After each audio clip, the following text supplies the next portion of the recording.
What is up, chocolatiers? Welcome back to another video. Before we get into the review today, please like and subscribe. We're trying to get the channel to 100 subscribers, and thank you. Let's get right into the review.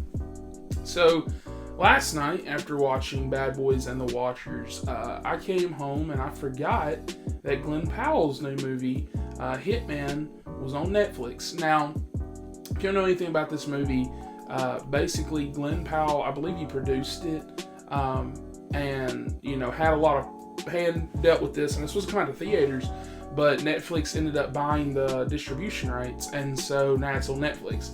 So it's one of these odd moments where you get a really good movie on Netflix and you're like, wow, that's like really good, and you find out it's not really a Netflix movie, they just bought the distribution rights, right?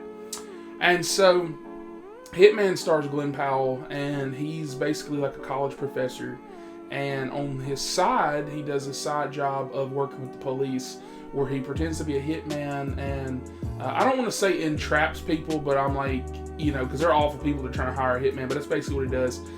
He'll go to people that want a hitman to kill somebody, record them doing it, they'll pay him money, and then as soon as they do that, they come and arrest the people, right? And I really like how this film starts off. I like the aspects of his hitman personas being more liked, for example, because he uses this one named Ron that's like a really cool, like almost like Texan Southerner dude. He's like, Billy Badass all the way through. Meanwhile, his real life persona is Gary, a nerdy guy with glasses who was working IT, on the side and stuff for the police. And so I was really liking where this movie takes, a turn, where the story starts. And so without spoilers, just let you know where the story starts. Basically, he runs into this bad Latina who wants to kill her husband. And in a moment of weakness, because he really is attracted to her and thinks that she's overall a good person, that doesn't want to do this, she just stooped low because, of circumstances, he pretty much goes her out of not hiring a hitman so she won't go to prison. And this is where the story starts, because they still stay in touch. And so, as you would assume, a movie like this is definitely high filled with anxiety. Funny enough, I didn't realize what this movie was about. I don't think I watched any trailers. If I did, I only watched one. And it pretty much just showed they were kind of like romancing each other, and he was like pretending to be hitmans. I really don't, just for whatever happened, I don't remember this being the plot of the movie. And so I was very pleasantly surprised, because it's a really great comedy. You get all this high-induced stress and anxiety because, we know he's not a hitman. We know that he's just, a nerdy whatever guy. But it's like that run-of-the-mill like rom-com where it's like, he's having to lie to her, but they're having a relationship. And for me, that works with this movie. Something like Anyone But You, a movie that he played in around Christmas with Sydney Sweeney. This movie works. It just works. Like, it works well.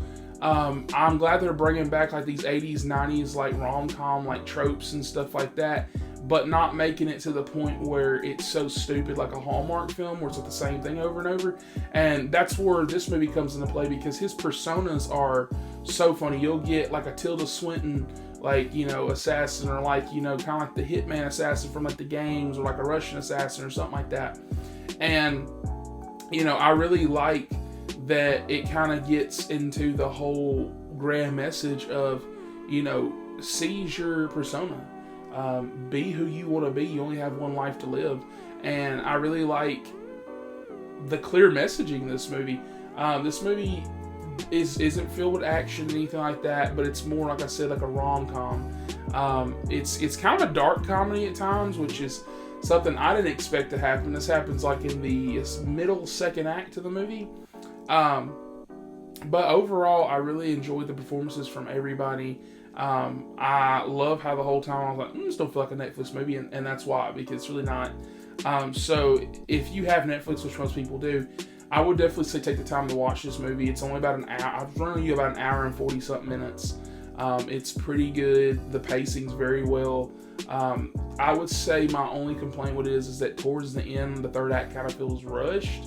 And it's sometimes, especially towards the third act, it kind of seems not necessarily comedic because it is a comedy, but it almost kind of sounds like it kind of feels kind of goofy because you're like, well, how does that work? And like but just don't really think about stuff like that too much. And overall, I think you'll enjoy your time with this movie. And with that, please like and subscribe for more. Like I said, we're trying to reach 100 subscribers, and I will catch you guys on the next one. I love my popcorn.